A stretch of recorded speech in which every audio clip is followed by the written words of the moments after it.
갈라디아서 6장 1절부터 10절 신약 309쪽입니다. 한 절씩 교독하겠습니다. 제가 먼저 읽습니다. 형제들아, 사람이 만일 무슨 범죄한 일이 드러나거든 신령한 너희는 온유한 심령으로 그러한 자를 바로잡고 너 자신을 살펴보아 너도 시험을 받을까 두려워하라. 너희가 서로 짐을 지라. 그리하면 제우스의 법을 성취하라. 만일 누가 아무것도 되지 못하고 된 줄로 생각하면 스스로 속임이라. 각각 자기의 일을 살피라. 그리하면 자랑할 것이 자기에게는 있어도 남에게는 있지 아니하리니 각각 자기의 짐을 질 것이라. 가르침을 받는 자는 말씀을 가르치는 자와 모든 좋은 것을 함께하라. 스스로 속이지 말라. 하나님은 업신여김을 받지 아니하시나니 사람이 무엇으로 심든지 그대로 거두리라. 자기의 육체를 위하여 심는 자는 육체로부터 썩어질 것을 거두고 성령을 위하여 심는 자는 성령으로부터 영생을 거두리라. 우리가 선을 행하되 낙심하지 말지니 포기하지 아니하면 때가 이름에 거두리라. 그러므로 우리는 기회 있는 대로 모든 이에게 착한 일을 하되 더욱 믿음의 가정들에게 할지니라. 아멘. 오늘 말씀은 기대하되 절대 실망하지 말라. 기대하되 절대 실망하지 말라라는 제목으로 말씀 전합니다. 어느 축구 선수의 자서전, 그 자서전에 나와 있는 이야기입니다. 한 번도 우승해 보지 못한 축구팀이었습니다. 그 팀에는 스타 선수들도 있었습니다. 대부분 다른 팀에 있는 선수들과 비교해 봤을 때 다른 팀에 비해서 실력이 월등히 좋았습니다. 하지만 그들은 우승을 해보지 못했습니다. 왜냐하면 오직 경기를 할 때 자기 자신 그리고 자기 성공과 명성에만 몰두했습니다. 게임을 할 때 자기가 골을 넣고 싶었고 자기가 드러나고 싶었습니다. 팀이 이기는데 관심이 별로 없었습니다. 그래서 오직 자신의 성적, 그래 좋은 개인의 성적을 거둬서 높은 연봉을 받는 것, 그리고 우승할 만한 팀으로 이적하는 것만 꿈꾸었습니다. 이렇게 10년이 지나자 많은 선수들이 다른 팀으로 이적도 했고 또 선배 선수들이 은퇴를 했습니다. 그러자 자연스럽게 유명하지 않은 젊은 선수들이 들어왔습니다. 그 중에 새로 임명된 주장도 유명하지 않는, 실력이 그렇게 출중하지 않는 주장입니다. 그런데 이 주장이요, 우리가 각자 이렇게 자기가 잘해보려고 하던 그 마음을 내려놓고 팀이 이기는 것으로 팀 플레이를 하자라고 제안을 하고 그렇게 노력을 합니다. 팀이 승리하도록 서로 노력하고 서로 배려를 시작했습니다. 전에는 자기 동료 선수가 실수하면, 공을 빼앗기면 옆에서 핀잔을 줍니다. 왜 저래? 실력이 저것밖에 안 돼? 이렇게 비웃었습니다. 근데 이제는 비아냥거리지 않고 서로 도와줍니다. 만약 공을 빼앗겼잖아요. 그러면 얼른 달려가서 그 틈을 옆에 있는 선수들이 같이 막아주고 수비를 합니다. 협력 수비를 합니다. 실수해도 서로 비난하지 않았습니다. 또 전에는 잘하던 선수, 항상 출전하는 선수가요, 슬럼프에 빠지면 어떻게 생각해요? 야, 나한테 기회가 오겠다. 또 경기에 막 나가던 선수가 다쳤어요. 그럼 어떤 생각해요? 내가 출전할 수 있는 기회로 삼았어요. 감독은요, 이렇게 생각하죠. 슬럼프에 빠지거나 뭔가 다치게 되면 저 선수 바꿔야 되겠다. 선수 바꿀 생각만 합니다. 동료 선수들은 제가 잘못되었을 때 내가 높아질 수 있는 기회쯤으로 생각을 했습니다. 그런데 이제는 동료 선수가 잘못하거나 아니면 다쳤을 때요, 나의 기회로 삼는 것이 아니라 그 사람을 진심으로 위로하고 격려하고 빨리 회복될 수 있도록 서로 협력하는 관계를 만들어 갔습니다. 감독 그리고 선수들 간에 서로 기대하는 마음이 생겼어요. 그런데 때로는 그래도 실수하고 때로는 잘못할 때가 있잖아요. 그런데 비난하지 않습니다. 실망하지 않았습니다. 그러자 점차 선수들의 실력이 높아지기 시작합니다. 감독과 선수들과의 관계도요, 신뢰가 더욱 쌓이기 시작합니다. 마침내 기적이 일어났어요. 단 한 번도 우승해보지 못했던 그 팀이 우승했습니다. 한 축구 선수의 자신의 인생, 담겨져 있는 그 축구의 삶을 나누는 자서전에 나왔던 내용입니다. 축구는 몇 명이 뛰지요? 12명이 경기를 합니다. 그렇죠? 목사님이 또 실수했다고 이렇게 눈을 크게 뜨시면 어떡해요? 11명이 하지요. 11명이 경기를 하지만 어떻게 해요? 나 혼자 뛰는 게 아니라 곁에 있는 선수들이 어디에 있는지 살피면서 나를 위해서 뛰는 게 아니라 곁에 있는 선수들을 위해서 뛰는 거예요. 같이 공격하고 같이 수비하고 그러면서 경기를 조율하고 이기는 겁니다. 동료 선수가 기대만큼 못했을 때 어떻게 해야 돼요? 절대 실망하지 않아야 합니다. 우리 자녀들에게 묻습니다. 여러분이 열심히 공부하면 시험을 치죠? 시험 치죠? 그럼 며칠 뒤에 성적표를 받습니다. 공부를 많이 했든지 적게 했든지 여러분 마음은 어때요? 성적이 좋았으면 좋겠다. 잘 나왔으면 좋겠다. 그렇죠? 근데 만약에 여러분이 성적표를 딱 받았는데 성적이 내가 생각한 것보다 더 잘 나왔어요. 그럼 마음이 어때요? 좋지요. 그럴 때 엄마가 뭐라고 얘기합니까? 부모님이 뭐라 그래요? 여러분이 좋은 성적표를 보고 뭐라고 얘기해요? 네가 그렇게 늦게까지 열심히 공부했으니까 이렇게 좋은 성적이 나왔던 거야. 그치? 거 봐라. 이렇게 좋잖아. 너 할 수 있어. 그렇게 엄마가 응원을 합니다. 야, 시험 문제가 쉬웠지? 이런 엄마 없어요. 성적이 좋을 때요, 엄마는 성적을 놓고 칭찬하는 게 아니라 그 성적을 거두기 위해서 수고한 그 과정, 좋은 습관으로 열심을 낸 자녀의 그 열심을 칭찬합니다. 근데 만약 성적이 좋지 않아요. 그럼 엄마가 뭐라고 얘기해요? 뭐라고 얘기해요, 엄마가? 야, 이 성적이 왜 이 모양이냐? 엄마가 이런 말 안 하죠. 야, 그래. 이번에는 시험 문제가 진짜 어려웠나 보다. 엄마들은 이렇게 얘기합니다. 이렇게 위로합니다. 근데 엄마도 알아요.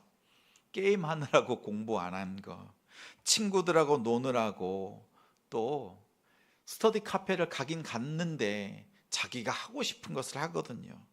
그래서 이번에 성적이 떨어진 것을 엄마도 아는데 엄마가 시험 문제가 어렵지? 라고 묻는 이유가 있어요. 이렇게 위로하는 이유가 뭐죠? 내가 너에게 기대하지만 실망하지 않겠다라는 말이에요. 근데 이 말이요, 공부하는 자녀들에게 자녀들을 위로하고 격려하는 말이 아니에요. 그런 말이 아니에요. 엄마 아빠도 낙심하지 않으려고 자기 자신을 향해서 스스로 위로하는 말이에요. 자녀가 안 되더라도 또 실패하더라도요, 그 실패 앞에서 부모가 낙심하지 않겠다고 스스로 위로하는 말입니다. 우리 축구도 그렇고 가정도 그렇습니다. 특히 우리 교회라고 하는 이 공동체도 더욱 그러해야 합니다. 기대하십시오. 그러나 그 기대에 미치지 못했을 때 실망하지 않아야 합니다. 기대에 미치지 못했을 때 실망하지 않는 법을 배우는 우리 성도들 되시기 바랍니다. 정말 실망하지 않는 법이 있지요. 가장 쉬운 방법이 있어요. 어떤 방법이 있어요? 기대 자체를 안 하면 돼요. 그러면 실망도 없습니다. 근데 기대하지 않는 사람들은 어떤 사람들이에요? 나와 삶에 관계가 전혀 없는 사람들. 그렇죠? 앞으로 보고 살 사람들 아닙니다. 안 보고 살 사람들이에요. 모르는 사람들한테 뭘 기대해요? 그런데요, 가정이라고 하는 공동체, 교회라고 하는 공동체, 여러분이 다니는 일터, 우리 사람들, 동료들 만나잖아요. 그럼 그 안에 뭐가 있어요? 관계 속에서요, 기대라는 것이 있어요. 그것이 크든 작든 기대라는 것이 있습니다. 없을 수가 없어요. 그런데 그 기대를 하지만 실망하지 않는다.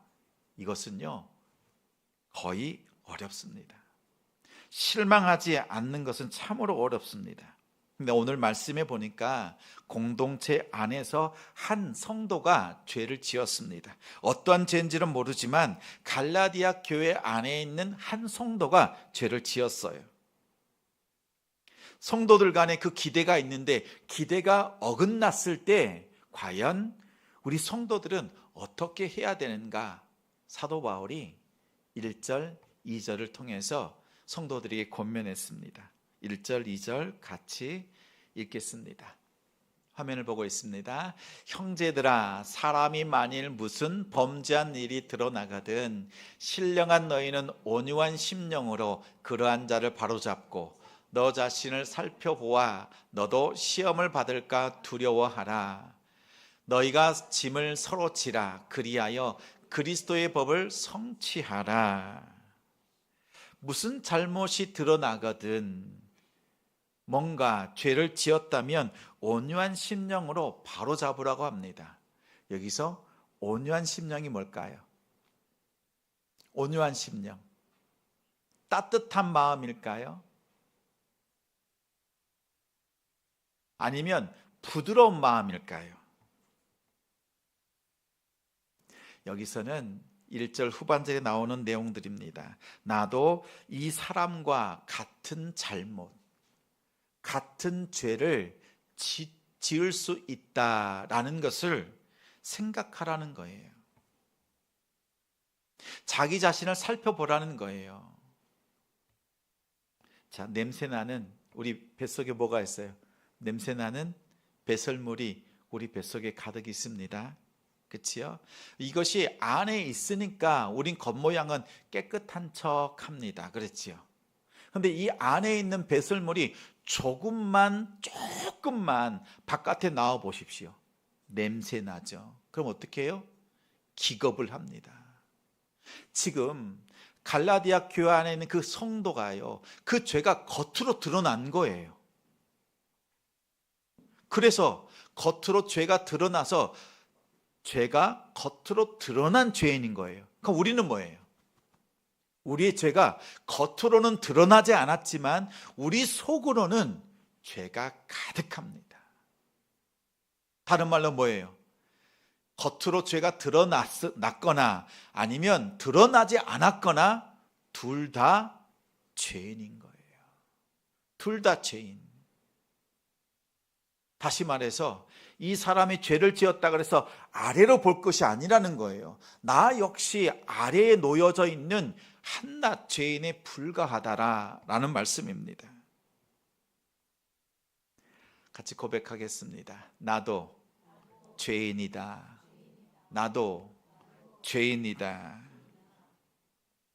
내가 요만큼 위에 있으니까 죄 지은 사람을 저 아래쯤으로, 기대에 못 미친 사람을 아래쯤으로 생각하니까요, 마음이 높아진 거예요. 그리고 실망하는 거죠. 내가 기대했던 게 이 정도 아닌데. 근데 나 자신이 어떻게 해요? 그 형제와 똑같은 수준이 되니까 어떻게 해요? 내가 자랑할 것이 없죠. 교만 부릴 것이 없습니다.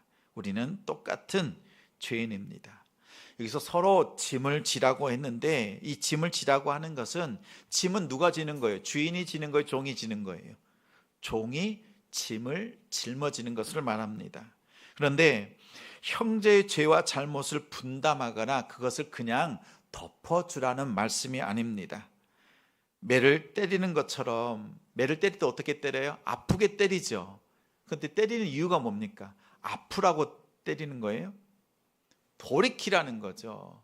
몸과 마음에 상처가 남으라고 때리는 것이 아니에요. 돌이켜서 회복하라는 겁니다. 근데 만약에 감정이 더 지나쳐서, 엄마 아빠라 할지라도 본인의 감정 조절하지 못해서 분노해서요, 더 세게 때리고 더 아프게 하면 이게 훈계가 아니라 뭐예요? 학대예요.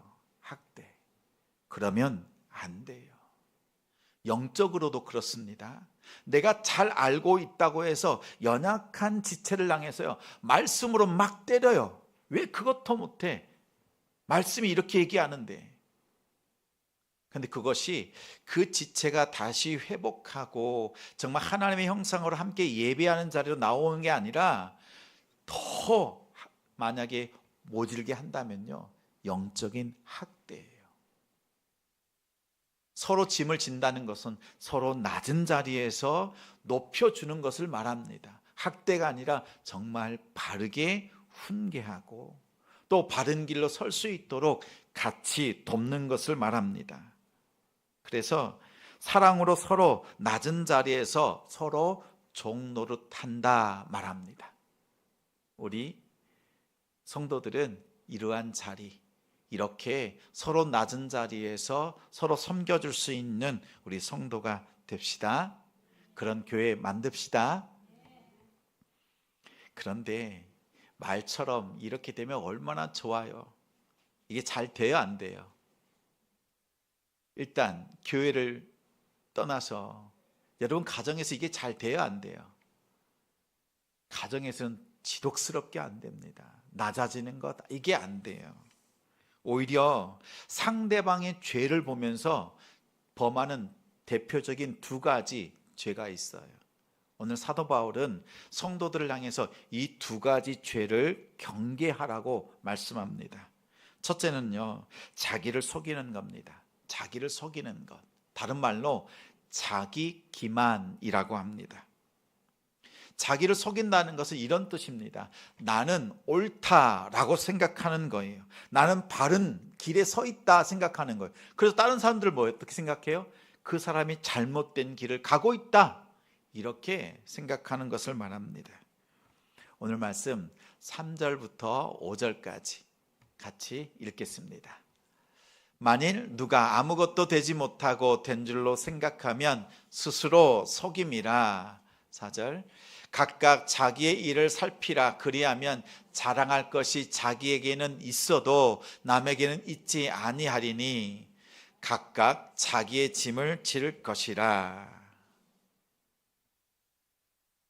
미국 군함이요, 바다를 항해하고 있었습니다. 근데 가만히 보니까 저 먼치에 보니까 불빛이 있어요. 마치 작은 배가 오고 있는 것 같습니다. 근데 점점 시간이 지나면 지날수록 가까워지는 거예요. 이대로 가다가는 서로 충돌하겠다, 이러한 위험 신호가 다가와서 이렇게 방송합니다. 여기는 미국 군함이다. 우리는 구축함이라 여러 함대가 있어서 우리는 항로를 바꿀 수가 없다. 너희들이 항로를 바꿔라. 이렇게 방송을 했어요. 그랬더니 반대쪽에서요, 또 방송이 옵니다. 우리도 항로를 바꿀 수가 없다. 우리는 미국 군함이다 라고 해요. 우리도 못 바꾼대요, 상대방도. 그러면서 이렇게 얘기합니다. 여기는 등대다. 누가 바꿔야 됩니까? 누가 바꿔야 돼요? 내가 힘이 있다고, 내가 옳다고 생각하면요, 자기 자신을 과대평가합니다. 그리고 나타나는 현상이 있어요. 자랑합니다. 자기 자신을 자랑해요. 자기 자신을 자랑한다는 건 뭐예요? 상대를 낮춰보는 거예요. 성경에는요, 자기 자신을 자랑하는 것, 이것을 자기를 속이는 것이다 말합니다. 자기 기만이다 말합니다. 자랑하고 싶거나 자꾸 마음속에서 자기 입술에서 자랑이 계속 나온다면 자기 자신을 속이고 있다는 것을 깨달으시기 바랍니다. 옆 사람과 얘기 나눌 때, 아는 사람과 얘기 나눌 때 자꾸 자랑하고 싶어 자기 자신을 속이고 있는 겁니다. 그럴 때 어떻게 해야 돼요?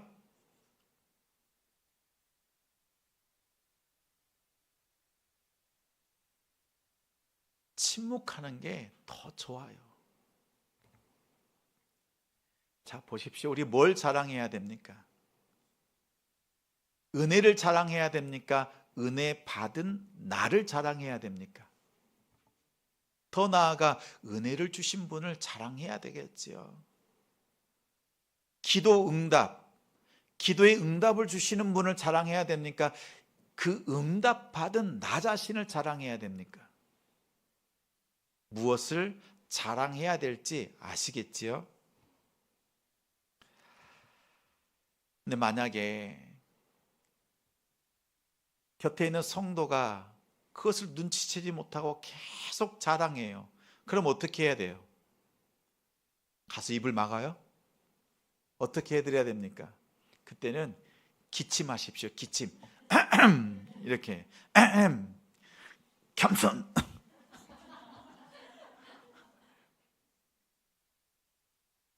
기침하세요.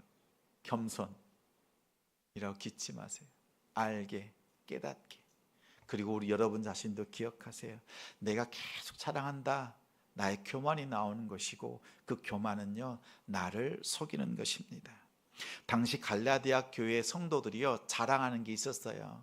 처음에는 바울이 왔을 때는 예수님을 만났어요. 예수님 만난 것을 자랑했어요. 그런데 거짓 교사들이 와서 이렇게 얘기하는 거예요. 야, 예수님을 믿는 거, 오, 맞아. 예수님 믿고 구원받아. 그런데 하나님의 백성이 되면 이스라엘 백성들처럼 육체의 할례를 받아야 돼. 그런 표식이 있어야 돼. 이렇게 가르치는 거예요.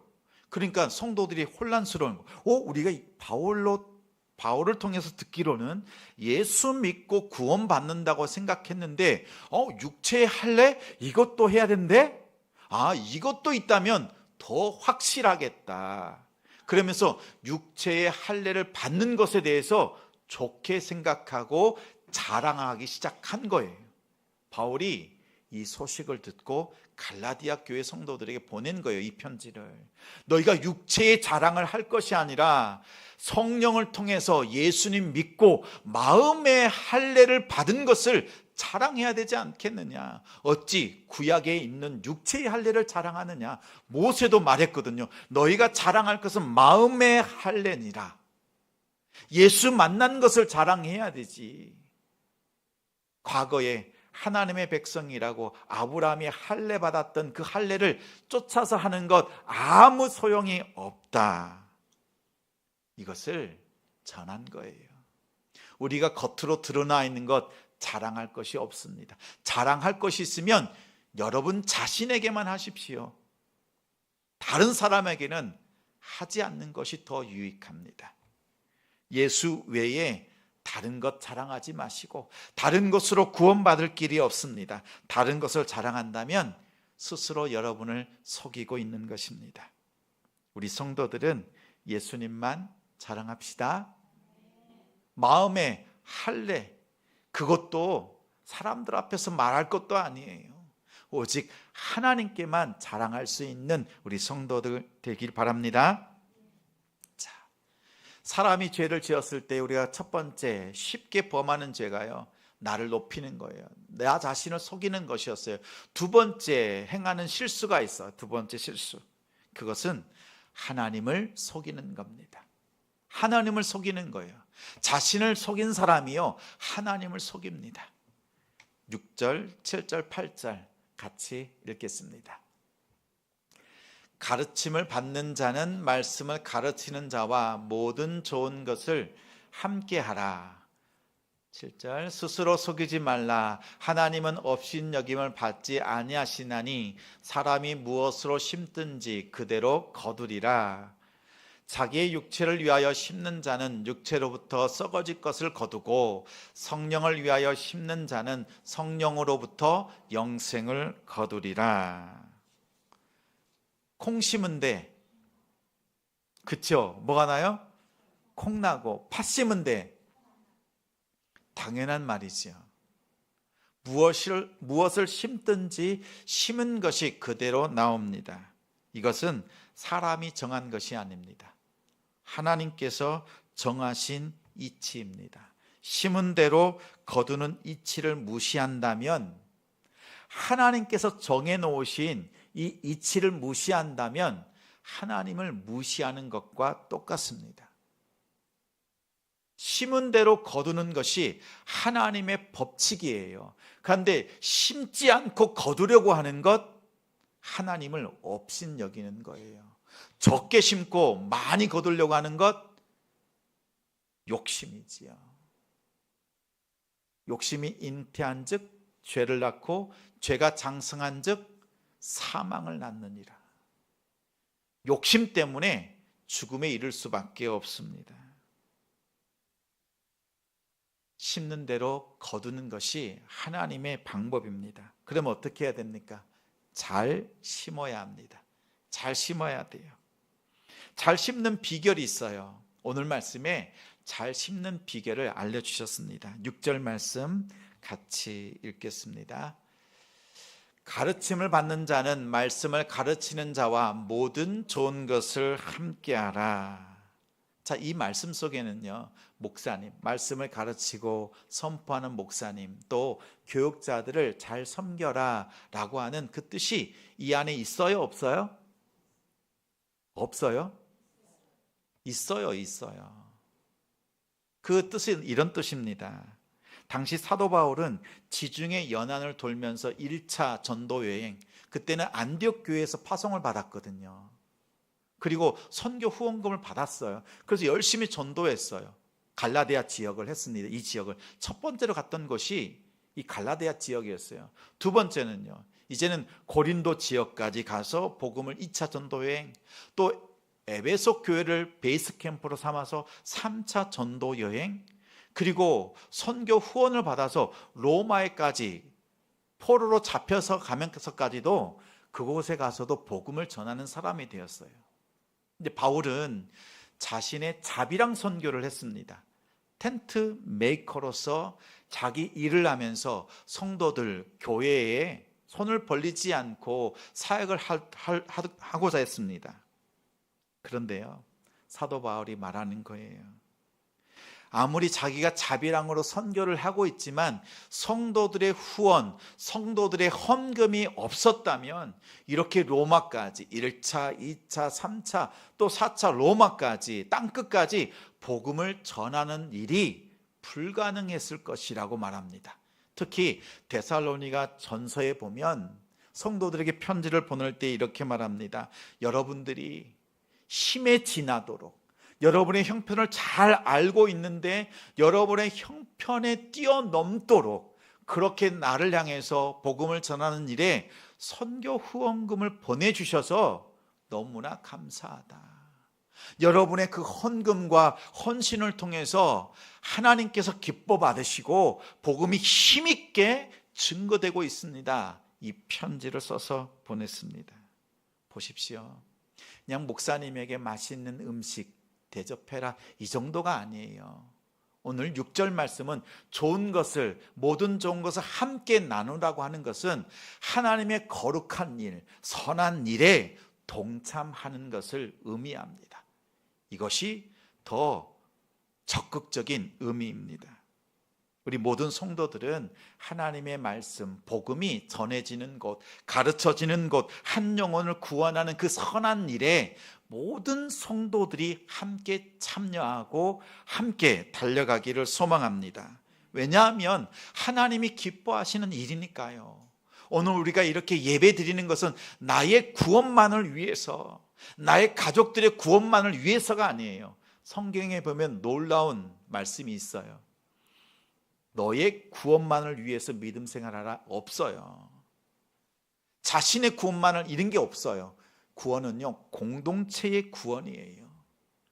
가족 구원, 또 공동체들이 모여서 교회를 통한 하나님의 구원을 성경은 말하고 있습니다.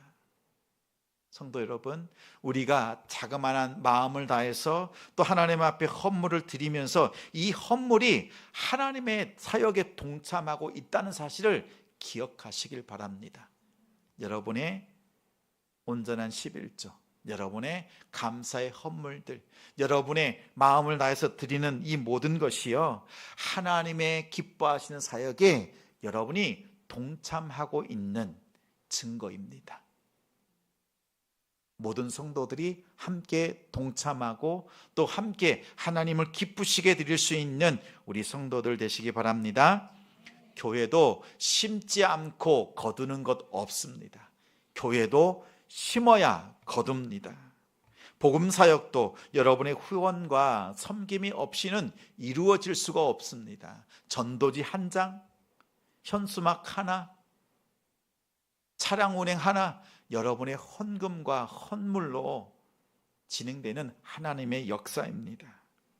우리 교회 성도들이 성령의 밭에 이렇게 씨를 뿌리면, 특히 가르치고 복음을 전하는 그 일에 여러분이 마음을 다해서 하나님 앞에 드리고 함께 한다면 하나님께서 준비하신 때에, 적당한 때에 추수케 하신다는 거예요.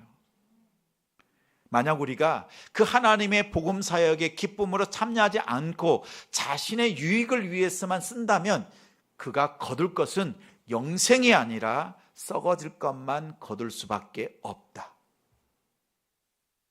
성경은 이것을 말하고 있습니다.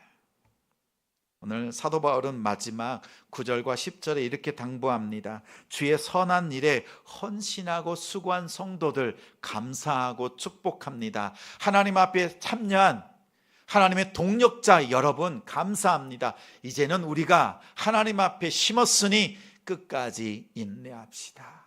이것을 당부합니다. 우리 9절, 10절 말씀을 같이 읽겠습니다. 우리가 선을 행하되 낙심하지 말지니 포기하지 아니하면 때가 이름에 거두리라. 그렇지요. 지금 심었습니다. 당장 거둬지지가 않아요. 아무 변화가 없는 것 같아요. 근데 어떻게 해요? 인내해야 됩니다. 왜요? 심는 건 우리가 하나님 앞에 쓰임 받았지만 자라고 열매 맺게 하시는 분은 하나님이 하시는 일이니까, 다시 말하면 하나님께 맡기라는 거예요. 맡기는 그 방식이 인내하는 겁니다. 우리는 기다리는 거예요. 기다리는 것. 이것을 잘하는 우리 성도들 되시기 바랍니다. 정말 기도하고 하나님께서 응답해 주셨고 그걸 이룰 때까지 절대 포기하지 마십시오. 기대하십시오. 하나님께서 일하신다. 하나님께서 역사하신다. 복된 길, 선한 길, 좋은 길로 열어주신다. 기대하십시오. 그러나 아무 변화가 없다고 해서 실망하지 마십시오. 왜냐하면 하나님께서 그 열매를 준비하고 계시고 때가 되면 여러분에게 추수하게 하시기 때문입니다. 우리가 70일 동안 복음을 심었습니다. 우리가 할 일은 했습니다. 이제부터 누가 하실 일이에요? 하나님께서 하실 일들이에요.